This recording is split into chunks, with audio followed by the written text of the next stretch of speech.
Oke, lanjut di part 4 ya. Di part 4 ini poin-poin penjelasan untuk setiap elemen. Jadi gak cuma Avatar ya punya elemen, ternyata SMK 3 juga punya elemen. Jadi di SMK 3 ada 12 elemen. Ini untuk yang PP50 tahun 2012. Di ISO juga punya elemen nih, dia punya ada 10 elemen. Kita bahas di PP dulu ya. Jadi kalau di PP, oh iya, sebelum saya jelaskan, teman-teman harus konsepkan di pemahaman teman-teman bahwa dalam membaca klausal itu nggak berurutan. Maksudnya gimana, Pak? Oh, coba nanti teman-teman setelah part ini, teman-teman buka untuk peraturan pemerintah PP 50 tahun 2012 yang sudah saya upload di Google Classroom. Jadi di sana teman-teman bisa lihat, bisa bayangkan kalau tadi di penjelasan saya kan enak ya, berurutan dari komitmen sampai dengan akhir. Itu adalah intinya. Tapi saat penulisan dalam di peraturan perundangan itu nggak akan berurutan seperti itu. Ada beberapa yang nomor yang poin harusnya berurutan tapi ada di paling bawah, nanti loncat lagi ke atas. Nah, di sini saya coba bantu untuk merangkum biar berurutan dan ada penjelasannya masuk ke prinsip 1, prinsip 2, 3, 4 atau 5. Seperti itu. Jadi setelah ini teman-teman coba baca ya untuk peraturan pemerintahnya. Nanti teman-teman juga bisa baca untuk yang ISO-nya juga seperti itu. Jadi di elemen pertama itu ada pembangunan dan pemeliharaan komitmen. Ini masuk ke prinsip 1, yaitu komitmen dan kebijakan. Prinsip 1 di SMK 3 adalah plan. Seperti itu ya.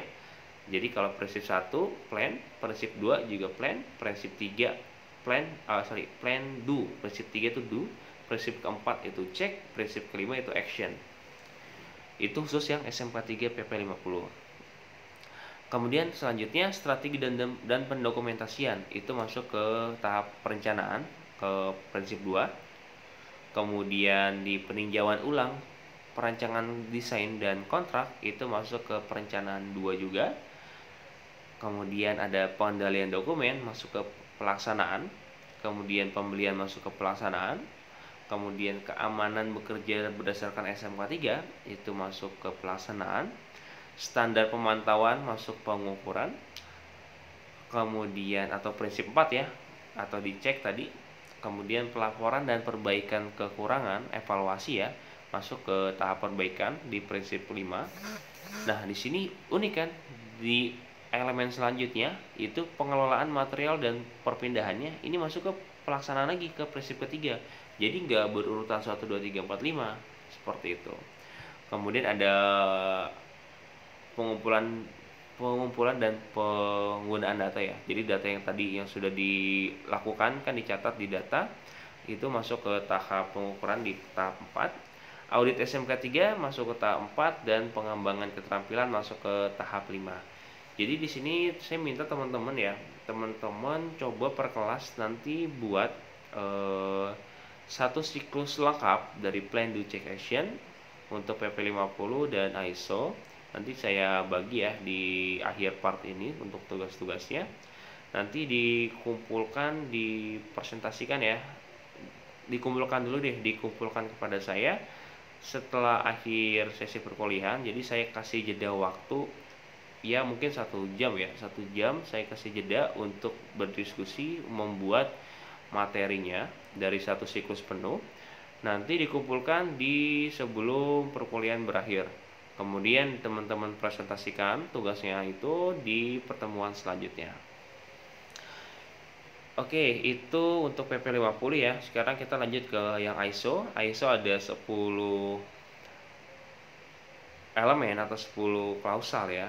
Di sini 10 elemen ini yang disebut dengan high level structure yang sudah saya jelaskan di part sebelumnya, yang dimana semua ISO versi yang terbaru itu sudah menganut high level structure. Jadi akan ada 10 elemen dan semuanya sama, hanya beda di poin 7 di support atau di operationnya. Di poin do-nya aja intinya yang berubah, yang berbeda konteksnya. Kalau yang ISO 45000 yang ngomongin tentang K3, ISO 14000 ngomongin tentang lingkungan, ISO 9000 ngomongin tentang quality. Beda di poin do-nya aja. Untuk poin plan, check, dan action sama seperti itu. Nomor 1, nomor 2 nggak dibahas ya, jadi cuma scope dan referensi. Jadi scope SMK 3 ini sampai mana aja. Kemudian nomor 3 juga sama, nggak dibahas, itu dia cuma ketentuan dan definisi aja. Misal perusahaan itu definisinya apa, K3 itu definisi apa, cuman hanya itu aja, teman-teman bisa baca sendiri. Nah, tadi yang saya sebutkan beda di PP 50 dengan ISO 45001 adalah context of organization atau konteks organisasi.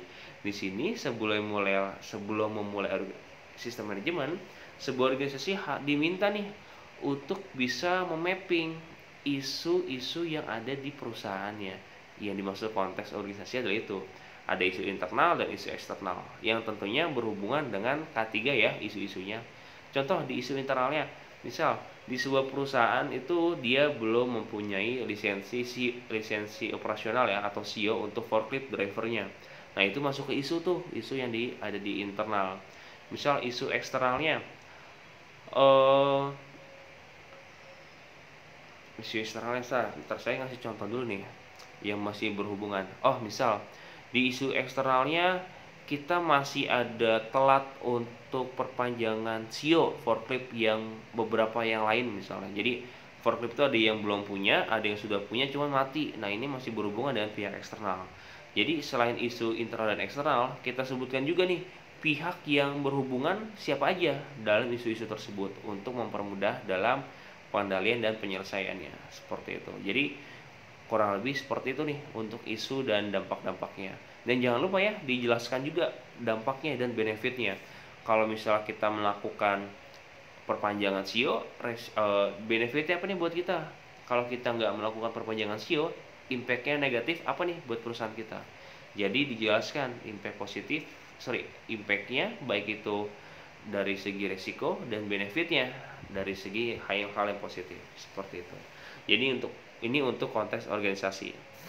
Kemudian di poin selanjutnya yaitu ada leadership dan worker partisipan. Di sini melebur ya, ada melebur di poin do, poin check, dan poin action untuk poin leadership dan worker partisipan. Intinya sama, ada komitmen, ada partisipasi manajemen, ada partisipasi dari seluruh elemen yang ada di perusahaan, mulai dari pekerja sampai dengan top manajemen.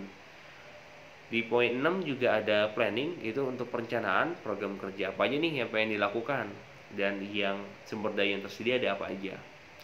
Di poin do ini yang unik, yang berbeda di setiap konten ISO. Yang K3 ngomongin K3, yang lingkungan ngomongin lingkungan.